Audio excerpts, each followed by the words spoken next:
Guys, all right, so if you've tried things out today and looked at things, the first one I gave you was a complicated area problem, and then I gave you a complicated volume problem. So we're going to take a look at the strategies for solving those, and you should find that the same strategy you would use to solve one complex problem is the same way you'd solve the other complex problem. So let's take a quick look at them and make sure that these things make sense to us. So let's go ahead. There we go. I gotta make sure I'm on the right page first. All right, so we're looking at this complex shape here. All right, and what we want to do is we wanted to be able to figure out the area of that little rectangle. All right, but here's my problem. It's not a rectangle. So what do I do? All right, well, the only formula that we currently know for area is equal to the length times the width. But that works for rectangles. So for this one, what we would do is take this shape that's all weird shaped, and we're going to break it apart into two rectangles, number 1 and number 2. So when I look at it, the area for shape number 1, the length and width for that, okay, for area of length of shape number 1 would be 10 times 8, which is 80.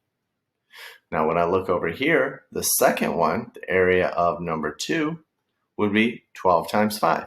Those are the lengths and the widths, the measurements. 12 times 5 is 60.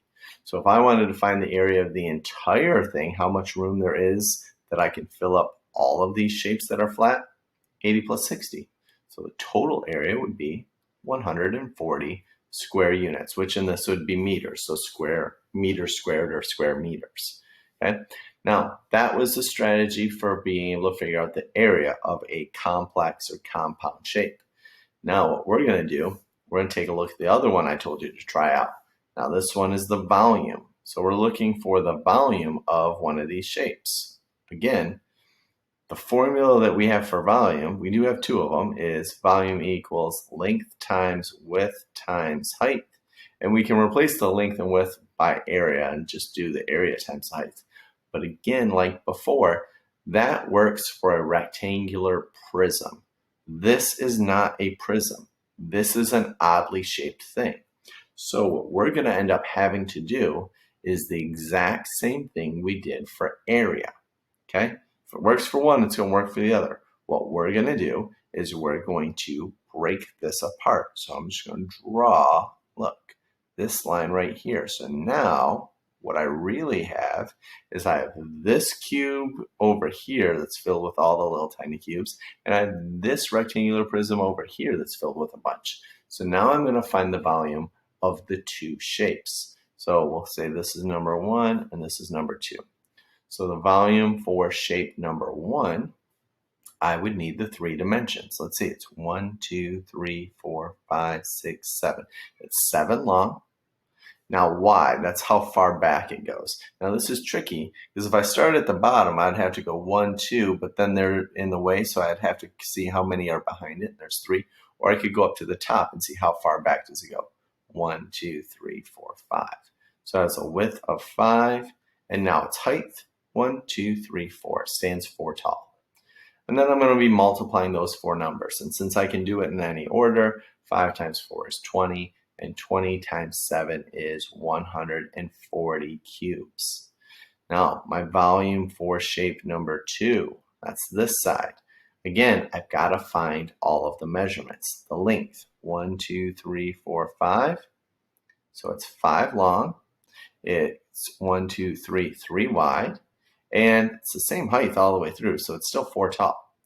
So taking a look, 5 times 4 is 20. And 20 times 3 is 60. So how many cubes is this entire thing made out of? Add them together, just like we did with area. 140 plus 60 means they used 200 cubes to build this shape. All right, so as you're working on problems today, the volume problems that we're looking at, some of them are going to be cubes where you're going to have to count. Some of them will be flat and they won't have the grid on it, and it will just give you the numbers. So one less step, you won't have to think about it. Okay. If it just gives you the numbers though, you might have to look first. Because like if this had just given me the numbers and it told me over here, oh, it's 4 things tall, and I was trying to figure out, well, wait, this side doesn't tell me how tall it is and there's no grids to count. Well, if it's 4 units tall over here, then it's 4 units tall over here because it's the same height.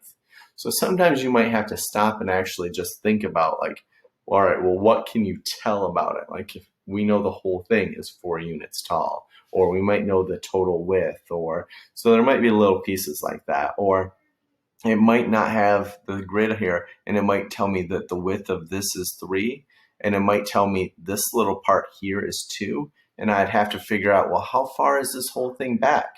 Well, it would be the 3 and the 2, 5.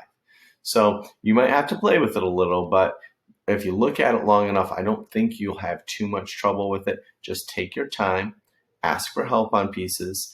This is definitely the hardest part of volume, is these complex shapes, but it is definitely something that comes up because, like we know, in the real world, most things are volume, not just area, because most things are three-dimensional. And again, in the real world, most things are not so beautifully shaped that they're just perfectly rectangular prisms. Most things have some sort of jag or cut or things that have an additional aspect to it. So that's what we're working on now, more realistic shapes.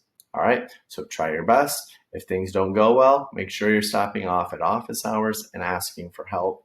Just make sure that altogether you take your time and think it through.